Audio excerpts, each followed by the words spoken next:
Hello everyone, good afternoon. কেমন আছো তোমরা সবাই? আশা করব তোমরা সবাই খুব ভালো আছো, আর আমিও খুব ভালো আছি।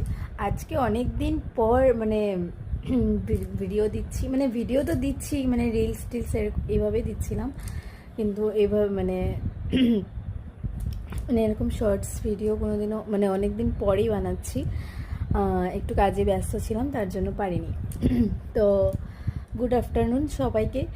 আর আজকে আমাদের বাড়িতে রান্নাবান্না কি হয়েছে তোমাদেরকে শেয়ার করতে এসেছি। তো রান্নাবান্না বলতে সেরকম কিছুই না, কারণ আজকে বাড়িতেও কেউ নেই, আমি একাই আছি। মিস্টার সাহা তো গিয়েছে হলো ওর নিজের ডিউটিতে, আর আমার শ্বশুর শাশুড়ি গিয়েছে হলো আমার ননদের বাসাতে। তো বাড়িতে আমি একাই, তো তার জন্য সেরকম কিছু রান্নাবান্না করিনি। তো যেটা করেছি সেটাই তোমাদেরকে শেয়ার করছি। এক তরকারি আর ভাতে করেছি, তো সেটা কি করেছি দেখাচ্ছি, চলো। 1 2 3 ঠ্যান,